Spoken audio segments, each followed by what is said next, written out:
Welcome back to AI Unlocked. Today, we're going to finally see the Unitree H2 Humanoid, the skilled AI brain in action. Google Robotics 1.5 generalizing with dozens of new emergent strategies. Plus, stay to the end to see a brand new robot hand with 22 active degrees of freedom. But how close is it all to becoming consumer-ready tech? First, we're going to start out with Unit's brand new H2 Humanoid. This stands at 180 cm tall, or 5'11" in, weighs 70 kg, which is about 154 pounds, features 31 degrees of freedom throughout its body. That's 19% more than the previous R1 model that was just released, and it's demonstrating all of its agility as well as its active degrees of freedom. While they've just released some of these new frameworks for the Unitree G1, which makes me wonder how much of this hardware is actually new. Now that we've seen this brand new trailer covered up sometimes with some of these clothes, let's take a closer second look at both the G1 and this new H2 side by side. So here, the H2 on the left, comparing the legs to the G1 on the right, we can see there's actually some new plastic molding the black piece inside of the hips of this H2 robot. So comparatively, it looks to be at least more compact hardware, though it's tough to say without knowing the internal specifications whether or not the hardware inside is really something novel, or if it's just a repackage. Then, looking at the top of the robot, it seems to be that most of everything is the same except for the shoulders of the H2 do have a slightly different shape. But again, no telling as to whether or not this is just a repackaged, more compact version of the G1. Tell me what you think below. Next, we have the skilled AI brain. This is a singular omniodide foundation model, and it's basically like physical AGI for humanoids. Look at the way that it jumps over, knows just where to place its hands and its feet, and this works across any robot type or task with no hardware lock-in like before. And it can jump and tumble. Imagine this thing if it was holding a gun. How it could probably protect. Maybe that's later. But here's skilled AI hopping. At its core, it's using a dual-layer setup. So, first, it's a Heil policy controlling the robot's navigation and manipulation at a low frequency. Here, you can see where it figures out how to get under this obstacle. Then, there's a separate low-level policy that processes for real-time joint motions and torque. And of course, this is the same skilled AI that can operate across all types of form factors. You can even mutilate some of these things like the robot dog and it still learns how to continue walking. Whereas in other tests, they were using different form factors, like humanoids. And they were also figuring out how to make these things adapt in real time. And these are never trained on other robots, but they demonstrate fully emergent behaviors. Like here, for instance, when this robot breaks its knee, it's able to learn how to walk without it. This is without programming. Another time they tried to disable the front legs of the robot, and sure enough, it figured out soon how to actually walk on its own.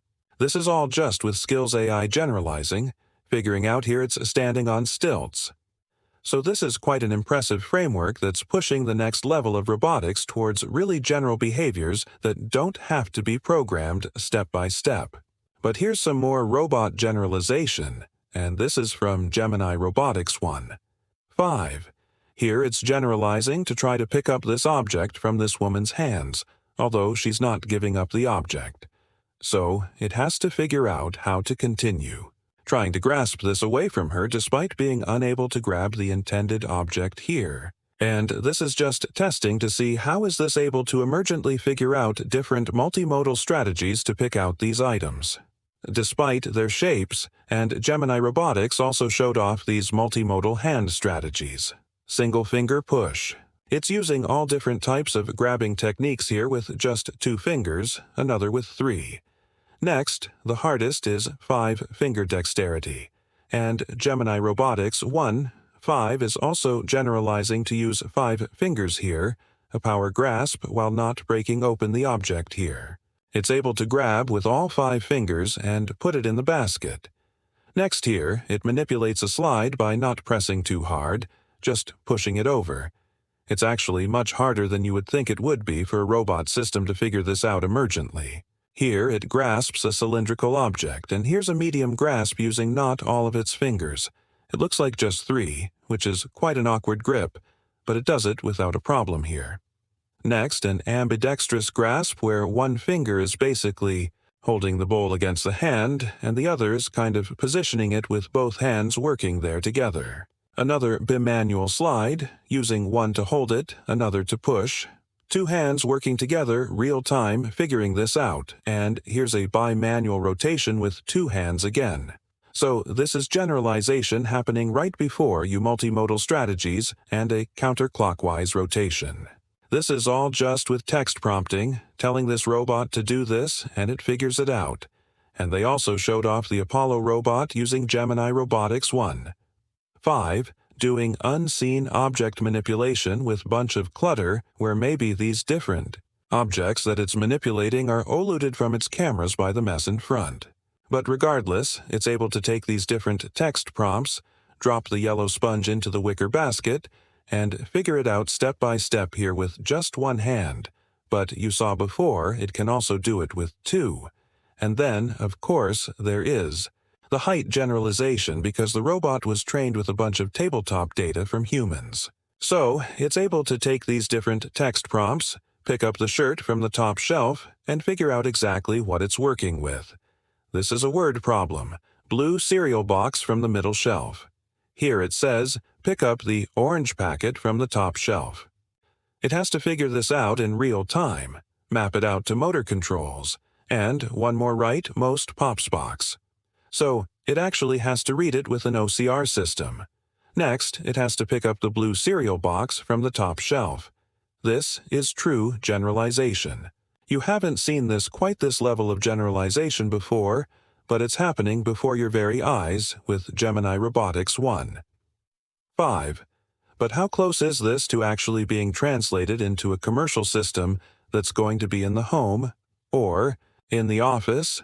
Is this going to be later this year, or is it going to be sometime next year?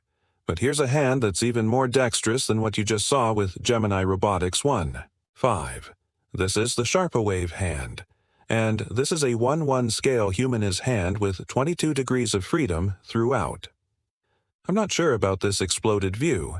Is that actually all the components? It doesn't look like it's a very scalable design, if so. But maybe you tell me in the comments whether or not you think that this is the legitimate build. Here we see the active degrees of freedom bending and stretching throughout each of the fingertips. These are all of the active degrees of freedom. Ultra-dexterous, just like a human hand even with inward rotation. Apparently, they use a proprietary neural network of a bunch of different modules for their tactile feedback system. And the hand has over 6,000 discrete levels of pressure detection throughout. And it can sense forces between 0 to 30 newtons per fingertip and ultra-fine resolution down to 0. E005 newtons of sensitivity. And the system uses over 1,000 tactile pixels per fingertip.